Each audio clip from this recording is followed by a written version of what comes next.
हाँ जी प्यारे बच्चों, मैं सुखविंदर कौर। बच्चों तुहाडे कहण ते आपां तुहाडे लई कहानी दा सार और प्रश्न उत्तर लैके आए हैं। ते कहानी दा नाम है बाकी सब सुख सांद है। कहानी विस्तार नाल जो तुहाडी पाठ पुस्तक दे विच दित्ती हुई है वो आपां पढ़ चुके हैं ते तुसीं उस नूं ध्यान नाल सुनना है। पर फिर भी मैं तुहानूं एक संखेप जानकारी जरूर देवांगी। कई बच्चे पेपरां दे विच सिर्फ कहानी लिख दिंदे आ ते जदों आपां सार लिखना हुंदा उस दा कहानी दा आपां निचोड़ लिखना हुंदा है भी ये कहानी आपां नूं की दसना चाहुंदी है, ना कि पूरी दी पूरी कहानी।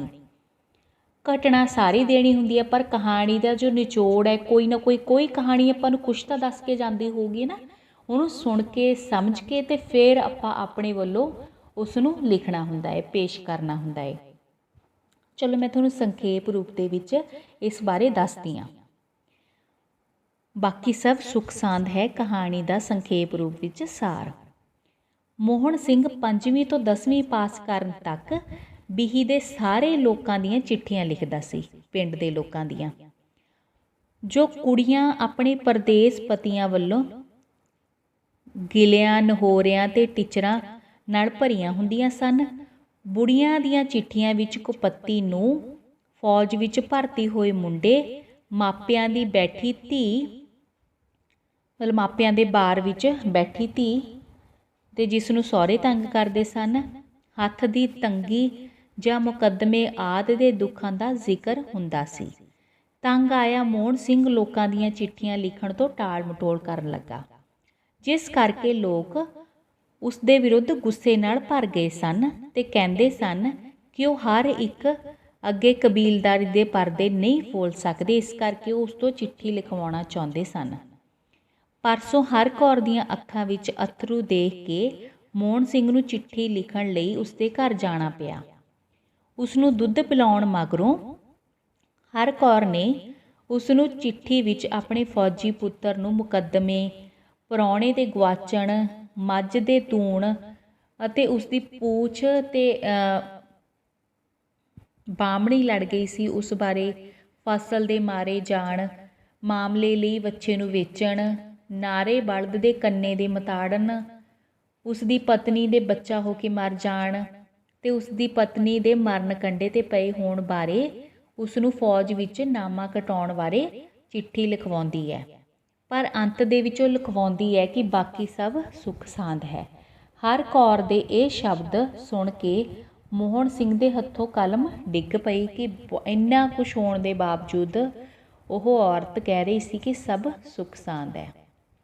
ਇਹ ਕਹਾਣੀ ਦਾ ਸਾਰ ਹੈ ਤੇ ਚਿੱਠੀਆਂ ਦੇ ਰਾਹੀਂ ਆਪਾਂ ਨੂੰ ਇੱਕ ਪਿੰਡ ਦੇ ਲੋਕਾਂ ਦੀ ਵਿਅਥਾ ਦਰਸਾਈ ਗਈ ਹੈ ਕਿ ਅਲੱਗ-ਅਲੱਗ ਉਮਰ ਦੇ ਲੋਕ, ਚਾਹੇ ਉਹ ਕੁੜੀਆਂ ਨੇ, ਚਾਹੇ ਉਹ ਬਜ਼ੁਰਗ ਲੋਕ ਨੇ, ਉਹਨਾਂ ਦੇ ਕੀ ਕਬੀਲਦਾਰੀਆਂ ਨੇ, ਇੱਕ ਤਰ੍ਹਾਂ ਨਾਲ ਪੂਰੇ ਦੇ ਪੂਰੇ ਪਿੰਡ ਦੇ ਜੋ ਇੱਕ ਆਪਾਂ ਕਹਿ ਸਕਦੇ ਹਾਂ ਲੋਕਾਂ ਨੂੰ ਪੇਸ਼ ਕੀਤਾ ਹੈ। ਇਸ ਦੇ ਵਿੱਚ ਉਹਨਾਂ ਦੇ ਦਰਦਾਂ ਨੂੰ ਪੇਸ਼ ਕੀਤਾ ਗਿਆ ਹੈ ਕਹਾਣੀ ਦੇ ਰੂਪ ਦੇ ਵਿੱਚ। ਚਲੋ ਬੱਚਿਓ ਅੱਗੇ ਆਪਾਂ ਪ੍ਰਸ਼ਨ ਉੱਤਰ ਕਰਦੇ ਹਾਂ ਇਸ ਦੇ। ਪਿੰਡ ਦੇ ਲੋਕ ਮੋਹਨ ਸਿੰਘ ਬਾਰੇ ਕਿਹੋ ਜਿਹੀਆਂ ਗੱਲਾਂ ਕਰਦੇ ਸਨ? ਪਿੰਡ ਦੇ ਲੋਕ ਮੋਹਨ ਸਿੰਘ ਨੂੰ ਚਿੱਠੀਆਂ ਲਿਖਣ ਤੋਂ ਇਨਕਾਰ ਕਰਦਾ ਦੇਖ ਕੇ ਉਸ ਬਾਰੇ ਗੱਲਾਂ ਕਰਦੇ ਸਨ ਕਿ ਉਹ ਬਹੁਤ ਹੰਕਾਰ ਗਿਆ ਹੈ, ਉਸਨੇ 10ਵੀਂ ਕਾਹਦੀ ਕਰ ਲਈ ਹੈ, ਉਸਦਾ ਦਿਮਾਗ ਤਾਂ ਅਸਮਾਨ ਨੂੰ ਚੜ ਗਿਆ ਹੈ। ਉਹ ਸਮਝਦਾ ਹੈ ਕਿ ਪਿੰਡ ਵਿੱਚ ਉਸ ਤੋਂ ਬਿਨਾਂ ਕੋਈ ਚਿੱਠੀ ਲਿਖਣ ਵਾਲਾ ਨਹੀਂ ਹੈ। ਲੋਕੀ ਆਪੇ ਚਿੱਠੀਆਂ ਲਿਖਵਾਉਣ ਲਈ ਵਿਲਕਦੇ ਫਿਰਨਗੇ। ਉਹ ਉਸਦੇ ਪਹਿਰਾਵੇ ਤੇ ਪੱਟੀਆਂ ਵਾ ਕੇ ਸਰਦਾਰਾਂ ਦੇ ਮੁੰਡਿਆਂ ਨਾਲ ਬੀਹੀ ਵਿੱਚ ਗੇੜੇ ਮਾਰਨ ਉੱਤੇ ਵੀ ਇਤਰਾਜ਼ ਕਰਦੇ ਸਨ ਅਤੇ ਕਹਿੰਦੇ ਸਨ ਕਿ ਜਦੋਂ ਇਕੱਲਾ ਟੱਕਰੇਗਾ ਤਾਂ ਉਸਨੂੰ ਨਾਨੀ ਯਾਦ ਕਰਾ ਦਿਆਂਗੇ। ਇਸ ਤਰ੍ਹਾਂ ਸਾਰਾ ਮੁਹੱਲਾ ਤਰਾ-ਤਰਾ ਕਰ ਰਿਹਾ ਸੀ। ਅਗਲਾ ਪ੍ਰਸ਼ਨ, ਅਜਿਹੇ ਕੀ ਕਾਰਨ ਸਨ ਜਿਨ੍ਹਾਂ ਕਰਕੇ ਲੇਖਕ ਪਿੰਡ ਦੇ ਲੋਕਾਂ ਦੀਆਂ ਚਿੱਠੀਆਂ ਲਿਖਣ ਤੋਂ ਅੱਕ ਗਿਆ ਸੀ? ਪਿਛਲੇ 5 ਸਾਲਾਂ ਤੋਂ ਲੇਖਕ ਲੋਕਾਂ ਦੀਆਂ ਚਿੱਠੀਆਂ ਵਿੱਚ ਲੋਕਾਂ ਦੇ ਦੁੱਖਾਂ ਸੁੱਖਾਂ ਤੇ ਹਰ ਤਰ੍ਹਾਂ ਦੀਆਂ ਗੱਲਾਂ ਲਿਖ ਕੇ ਤੰਗ ਆ ਗਿਆ ਸੀ। ਕੁੜੀਆਂ ਉਸ ਤੋਂ 4-4 ਸਫ਼ਿਆਂ ਦੀਆਂ ਚਿੱਠੀਆਂ ਦੋਹੇ ਟੀਚਰਾਂ ਜੋੜ ਕੇ ਲਿਖਵਾਉਂਦੀਆਂ ਤੇ ਕਈ ਕਹਿੰਦੀਆਂ ਕਿ ਉਹ ਲਿਖੇ ਕਿ ਉਹ ਚਿੱਠੀ ਪਾ ਦੇਵੇ ਕਿ ਉਹ 1 ਮਹੀਨੇ ਦੇ ਅੰਦਰ ਅੰਦਰ ਉਸ ਨੂੰ ਲੈਣ ਆਵੇ। ਉਹ ਵਾਰਿਸ ਸ਼ਾਹ ਦੇ ਬੈਂਤਾਂ ਤੋਂ ਲੈ ਕੇ ਕਬੀਰ ਦੇ ਦੋਹਿਆਂ ਤੱਕ ਆਪਣੀਆਂ ਚਿੱਠੀਆਂ ਵਿੱਚ ਪਤਾ ਨਹੀਂ ਕੀ ਲਿਖਵਾਉਂਦੀਆਂ ਸਨ। ਕਈ ਕਹਿੰਦੀਆਂ ਸਨ ਉਹ ਆਪਣੇ ਵੱਲੋਂ ਚਿੱਠੀ ਲਿਖ ਦੇਵੇ। ਕਈ ਇਸਤਰੀਆਂ ਉਸ ਨੂੰ ਕੁਝ ਦੱਸੇ ਬਿਨਾਂ ਆਪ ਹੀ ਚਿੱਠੀ ਲਿਖਣ ਲਈ ਕਹਿੰਦੀਆਂ ਤੇ ਬੁੱਢੀਆਂ ਆਪਣੀਆਂ ਨੂੰਹਾਂ ਧੀਆਂ ਦੇ ਰੋਣੇ ਰੋਂਦੀਆਂ। ਇਹਨਾਂ ਗੱਲਾਂ ਨੂੰ ਸੁਣ ਸੁਣ ਕੇ ਉਹ ਦੁਖੀ ਹੋ ਜਾਂਦਾ।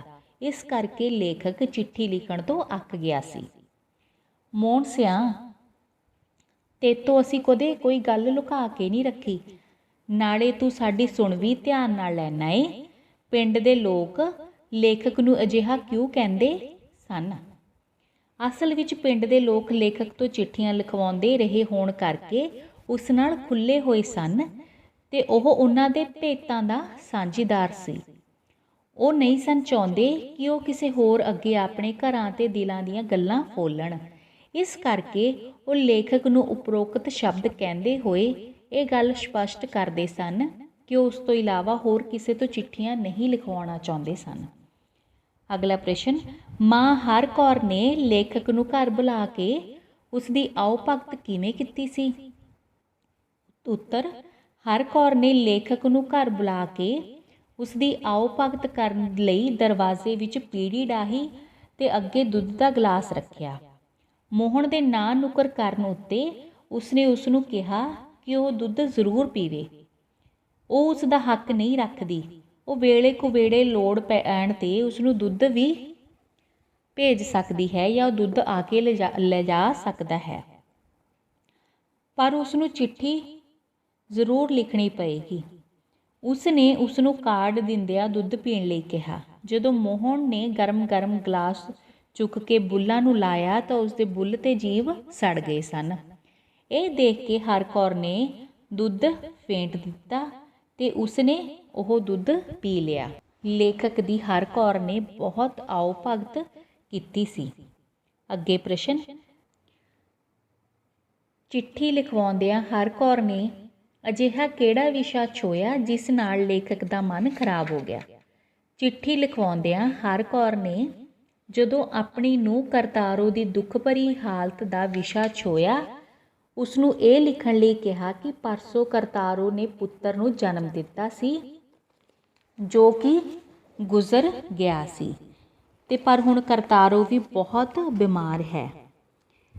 ਉਸਨੇ ਕਿਹਾ ਕਿ ਉਹ ਉਸ ਦੇ ਪੁੱਤਰ ਨੂੰ ਲਿਖੇ ਕਿ ਉਹ ਬਹੁਤ ਦੁਖੀ ਹਨ, ਇਸ ਕਰਕੇ ਉਹ ਫੌਜ ਵਿੱਚੋਂ ਨਾਂ ਕਟਵਾ ਕੇ ਆ ਜਾਏ। ਇਹ ਕਹਿੰਦੇ ਹੋਇਆ ਹਰ ਕੌਰ ਨੇ ਅੱਖਾਂ ਭਰ ਲਈਆਂ, ਜਿਸ ਨਾਲ ਲੇਖਕ ਦਾ ਮਨ ਵੀ ਖਰਾਬ ਹੋ ਗਿਆ ਕਿਉਂਕਿ ਉਸਨੇ ਘਰ ਦੀਆਂ ਪਰੇਸ਼ਾਨੀਆਂ ਬਹੁਤ ਦੱਸੀਆਂ ਸਨ। ਅੱਗੇ ਬਜ਼ੁਰਗ ਔਰਤ ਨੇ ਚਿੱਠੀ ਵਿੱਚ ਆਪਣੇ ਪਸ਼ੂਆਂ ਬਾਰੇ ਮੋਹਨ ਸਿੰਘ ਤੋਂ ਕੀ ਕੁਝ ਲਿਖਵਾਇਆ? ਬਜ਼ੁਰਗ ਔਰਤ ਨੇ ਪਸ਼ੂਆਂ ਬਾਰੇ ਲਿਖਵਾਇਆ ਕਿ ਬੂਰੀ ਮੱਝ ਪੂੰਛ ਨੂੰ ਬਾਹਮਣੀ ਲੱਗ ਗਈ ਹੈ, ਪਰ ਉਹ ਹੁਣ ਠੀਕ ਹੈ ਤੇ ਉਸ ਦੀ ਪੂੰਛ ਵੱਢ ਦਿੱਤੀ ਗਈ ਹੈ, ਜਿਸ ਕਰਕੇ ਉਸ ਦੀ ਕੀਮਤ ਅੱਧੀ ਰਹਿ ਗਈ ਹੈ। ਨਾਰੇ ਬਲਦ ਦਾ ਕੰਨਾ ਮਤਾੜਿਆ ਗਿਆ। ਜੇਕਰ ਉਹਨਾਂ ਨੂੰ ਪਹਿਲਾਂ ਪਤਾ ਹੁੰਦਾ ਤਾਂ ਉਹ ਬਾਰੂ ਨਾਂ ਦੇ ਬੱਚੇ ਨੂੰ ਪਾਲ ਲੈਂਦੇ, ਨਾ ਕਿ ਵੇਚਦੇ, ਪਰ ਉਹਨਾਂ ਨੇ ਹਾਲਾ ਦੇਣ ਕਰਕੇ ਉਹਨਾਂ ਨੂੰ ਵੇਚਣਾ ਪਿਆ। ਜਿਸ ਦਿਨ ਉਹ ਵੇਚਿਆ ਗਿਆ ਉਸ ਦੇ ਚਾਚੇ ਨੇ ਰੋਟੀ ਦੀ ਇੱਕ ਬੁਰਕੀ ਨਾ ਖਾਧੀ, ਸਾਰਾ ਦਿਨ ਥੰਮਲੇ ਨਾਲ ਲੱਗ ਕੇ ਬੈਠਾ ਰਿਹਾ। ਅਗਲਾ ਪ੍ਰਸ਼ਨ, ਹਰ ਕੌਰ ਦੇ ਮੂੰਹੋਂ ਬਾਕੀ ਸਭ ਸੁੱਖ ਸਾਂਦ ਹੈ ਸ਼ਬਦ ਸੁਣ ਕੇ ਲੇਖਕ ਦੇ ਹੱਥੋਂ ਕਲਮ ਕਿਉਂ ਡਿੱਗ ਪਈ? ਹਰ ਕੌਰ ਨੇ ਦੁੱਖਾਂ ਭਰੀ ਚਿੱਠੀ ਲਿਖਵਾਉਣ ਮਗਰੋਂ ਜਦੋਂ ਅੰਤ ਵਿੱਚ ਮੋਹਨ ਸਿੰਘ ਨੂੰ ਕਿਹਾ ਕਿ ਬਾਕੀ ਸਭ ਸੁੱਖ ਸਾਂਦ ਹੈ ਲਿਖਣ ਲਈ, ਤਾਂ ਲੇਖਕ ਦੇ ਹੱਥੋਂ ਇਹ ਸੋਚ ਕੇ ਕਲਮ ਡਿੱਗ ਪਈ ਕਿ ਦੁੱਖਾਂ ਨਾਲ ਨੱਕੋ ਨੱਕ ਭਰੀ ਹਰ ਕੌਰ ਦੀ ਇਹ ਚਿੱਠੀ ਵਿੱਚ ਸੁੱਖ ਸਾਂਦ ਕੀ ਹੋਇਆ। ਇਸ ਕਰਕੇ ਉਸਦੇ ਹੱਥੋਂ ਜੋ ਕਲਮ ਸੀ ਉਹ ਡਿੱਗ ਪਈ। ਬੱਚਿਓ, ਇਹ ਵੱਡੇ ਪ੍ਰਸ਼ਨ ਸੀ। ਹੁਣ ਆਪਾਂ ਤੁਹਾਡੇ ਨਾਲ ਛੋਟੇ ਪ੍ਰਸ਼ਨ ਸਾਂਝੇ ਕਰਾਂਗੇ ਕਿ ਮੋਹਨ ਭੰਡਾਰੀ ਦੀ ਲਿਖੀ ਹੋਈ ਰਚਨਾ ਕਿਹੜੀ ਹੈ? ਆਪਾਂ ਕਹਾਂਗੇ ਬਾਕੀ ਸਭ ਸੁੱਖ ਸਾਂਦ ਹੈ। ਉਲਟ ਵੀ ਆ ਸਕਦਾ ਵੀ ਬਾਕੀ ਸਭ ਸੁੱਖ ਸਾਂਦ ਹੈ ਕਿਸ ਦੀ ਰਚਨਾ ਹੈ? ਆਪਾਂ ਕਹਾਂਗੇ ਮੋਹਨ ਭੰਡਾਰੀ ਦੀ। ਮੋਹਣੇ ਮਤਲਬ ਮੋਹਨ ਭੰਡਾਰੀ ਦੀ ਬੀਹੀ ਵਿੱਚ ਕਿੰਨੇ ਘਰ ਸਨ? 50। ਸਾਰੇ ਪਿੰਡ ਵਿੱਚ ਚਿੱਠੀ ਲਿਖਣ ਵਾਲਾ ਕੌਣ ਸੀ? ਮੋਹਨ ਭੰਡਾਰੀ। ਲੋਕ ਮੋਹਣੇ ਨੂੰ ਕੀ ਸਮਝਦੇ ਸਨ? ਹੰਕਾਰਿਆ ਹੋਇਆ। ਮੋਹਣ ਭੰਡਾਰੀ ਕਿੰਨਾ ਪੜ੍ਹਿਆ ਹੋਇਆ ਸੀ? 10ਵੀਂ। ਲੋਕ ਮੋਹਣੇ ਵਿਰੁੱਧ ਕਿਹੋ ਜਿਹੇ ਭਾਵਾਂ ਨਾਲ ਭਰੇ ਹੋਏ ਸਨ? ਗੁੱਸੇ ਨਾਲ। ਮੋਹਣੇ ਮੋਹਣ ਭੰਡਾਰੀ ਕਿੰਨਿਆਂ ਵਰ੍ਹਿਆਂ ਤੋਂ ਲੋਕਾਂ ਦੀਆਂ ਚਿੱਠੀਆਂ ਲਿਖਦਾ ਆ ਰਿਹਾ ਸੀ? 5 ਵਰ੍ਹਿਆਂ ਤੋਂ। ਮੋਹਣ ਚਿੱਠੀਆਂ ਵਿੱਚ ਕੀ ਲਿਖ ਕੇ ਦੁਖੀ ਹੋ ਜਾਂਦਾ ਸੀ? ਲੋਕਾਂ ਦੇ ਦੁੱਖ। ਕੁੜੀਆਂ ਕਿੱਡੀਆਂ ਚਿੱਠੀਆਂ ਲਿਖਵਾਉਂਦੀਆਂ ਸਨ? ਲੰਮੀਆਂ 4-4 ਸਫ਼ਿਆਂ ਦੀਆਂ। ਕੁੜੀਆਂ ਚਿੱਠੀਆਂ ਵਿੱਚ ਕਿਸ ਦੇ ਬੈਂਤ ਅਤੇ ਦੋਹੇ ਲਿਖਵਾਉਂਦੀਆਂ ਸਨ? ਵਾਰਿਸ ਸ਼ਾਹ ਦੇ ਬੈਂਤ ਤੇ ਕਬੀਰ ਦੇ ਦੋਹੇ। ਲੋਕ ਲੇਖਕ ਨੂੰ ਕਬੀਲਦਾਰੀ ਬਾਰੇ ਕੀ ਕਹਿ ਕੇ ਚਿੱਠੀਆਂ ਲਿਖਵਾਉਂਦੇ? ਕਬੀਲਦਾਰੀ ਦੇ 100 ਪਰਦੇ ਹੁੰਦੇ ਹਨ। ਲੇਖਕ ਚਿੱਠੀ ਨੂੰ ਲਿਖਣ ਨੂੰ ਟਾਲਣ ਲਈ ਕੀ ਕੋਸ਼ਿਸ਼ ਕਰਦਾ ਸੀ? ਕੱਲ੍ਹ ਨੂੰ ਲਿਖ ਦੋ ਬਾਰ-ਬਾਰ ਇਹ ਕਹਿੰਦਾ ਸੀ। ਹਰ ਕੌਰ ਦੇ ਪੁੱਤਰ ਦਾ ਕੀ ਨਾਂ ਸੀ? ਜਾਗਰ। ਜਾਗਰ ਕਿੱਥੇ ਰਹਿੰਦਾ ਸੀ? ਫੌਜ ਵਿੱਚ। ਹਰ ਕੌਰ ਨੇ ਮੋਹਣ ਨੂੰ ਕੀ ਪੀਣ ਲਈ ਦਿੱਤਾ? ਦੁੱਧ। ਹਰ ਕੌਰ ਦੇ ਘਰ ਕਿੰਨੀਆਂ ਲਵੇਰੀਆਂ ਸਨ? 2। ਹਰ ਕੌਰ ਦੀ ਨੂੰਹ ਦਾ ਕੀ ਨਾਂ ਸੀ? ਕਰਤਾਰੋ। ਹਰ ਕੌਰ ਨੇ ਕਿਸ ਵੱਲ ਚਿੱਠੀ ਲਿਖਵਾਈ ਸੀ? ਆਪਣੇ ਪੁੱਤਰ ਜਾਗਰ ਵੱਲ। ਹਰ ਕੌਰ ਨੇ ਮੁਕੱਦਮੇ ਦੀ ਪੇਸ਼ੀ ਦੀ ਕਿਹੜੀ ਤਾਰੀਖ ਦੱਸੀ? 15। ਦੀਪੋ ਕੌਣ ਸੀ? ਹਰ ਕੌਰ ਦੀ ਧੀ। ਬੂਰੀ ਮੱਝ ਦੀ ਪੂੰਛ ਕਿਉਂ ਵੱਢੀ ਗਈ ਸੀ? ਕਿਉਂਕਿ ਉਸ ਦੀ ਪੂੰਛ ਨੂੰ ਵਾਹਮਣੀ ਲੱਗਣ ਕਰਕੇ, ਬਿਮਾਰੀ ਲੱਗਣ ਕਰਕੇ। ਕਿਸ ਦਾ ਕੰਨਾ ਮਤਾੜਿਆ ਗਿਆ ਸੀ? ਨਾਰੇ ਬਲਦ ਦਾ। ਖੇਤੀ ਨੂੰ ਕੌਣ ਮਾਰ ਗਿਆ ਸੀ? ਪਾਣੀ। ਬਾਰੂ ਕੌਣ ਸੀ? ਛੋਟਾ ਬੱਚਾ। ਮੁੰਡਾ ਬਾਰੂ ਨੂੰ ਵੇਚਣਾ ਕਿਉਂ ਨਹੀਂ ਸੀ ਚਾਹੁੰਦਾ? ਕਿਉਂਕਿ ਉਸਦੇ ਸੋਹਣਾ ਵੈਕੜਾ ਨਿਕਲਣ ਦੀ ਆਸ ਸੀ। ਅੰਦਰੋਂ ਥੰਮਲੇ ਓਲਿਓਂ ਕਿਸ ਦੀ ਹਾਏ ਹਾਏ ਦੀ ਆਵਾਜ਼ ਆਈ? ਕਰਤਾਰੋ ਦੀ। ਕਿਸ ਦੇ ਕਾਕਾ ਹੋ ਕੇ ਗੁਜ਼ਰ ਗਿਆ ਸੀ? ਕਰਤਾਰੋ ਦੇ। ਕਰਤਾਰੋ ਕਿਉਂ ਮੰਜੇ ਉੱਤੇ ਮਰਨ ਵਾਲੀ ਪਈ ਸੀ? ਬੱਚੇ ਦੇ ਜਨਮ ਤੋਂ ਬਾਅਦ ਉਹ ਬਿਮਾਰ ਹੋ ਗਏ ਸੀ। ਬਿਮਾਰੀ ਕਾਰਨ ਕਰਤਾਰੋ ਦੀ ਹਾਲਤ ਕਿਹੋ ਜਿਹੀ ਸੀ? ਮਰਨ ਵਾਲੀ। ਹਰ ਕੌਰ ਜਾਗਰ ਦੀ ਨੌਕਰੀ ਬਾਰੇ ਕੀ ਚਾਹੁੰਦੀ ਸੀ? ਕਿ ਉਹ ਨਾ ਕਟਵਾ ਕੇ ਭਾਵ ਨੌਕਰੀ ਛੱਡ ਕੇ ਆ ਜਾਵੇ। ਮਰ ਚੁੱਕਾ ਬੱਚਾ ਕਿਸ ਦੇ ਵਰਗਾ ਸੀ? ਜਾਗਰ ਵਰਗਾ। ਮੋਹਣ ਹਰ ਕੌਰ ਨੂੰ ਕੀ ਕਹਿ ਕੇ ਸੰਬੋਧਨ ਕਰਦਾ ਹੈ? ਚਾਚੀ। ਕਹਾਣੀ ਦੇ ਅੰਤ ਵਿੱਚ ਬਾਕੀ ਸਭ ਸੁੱਖ ਸਾਂਦ ਹੈ ਲਿਖਾਉਣ ਵਾਲੀ ਹਰ ਕੌਰ ਦੀ ਅਸਲ ਵਿੱਚ ਹਾਲਤ ਕਿਹੋ ਜਿਹੀ ਸੀ? ਦੁੱਖਾਂ ਭਰੀ। ਹਰ ਕੌਰ ਵੱਲੋਂ ਕਹਾਣੀ ਦੇ ਅੰਤ ਵਿੱਚ ਬਾਕੀ ਸਭ ਸੁੱਖ ਸਾਂਦ ਹੈ ਲਿਖਣ ਲਈ ਕਹਿਣਾ ਮੋਹਣ ਉੱਤੇ ਕੀ ਅਸਰ ਪਾ ਗਿਆ? ਉਸਦੇ ਹੱਥੋਂ ਕਲਮ ਡਿੱਗ ਪਈ। ਹਰ ਕੌਰ, ਮੋਹਣਾ, ਕਰਤਾਰੋ ਕਿਸ ਕਹਾਣੀ ਦੇ ਪਾਤਰ ਸਨ? ਬਾਕੀ ਸਭ ਸੁੱਖ ਸਾਂਦ ਹੈ।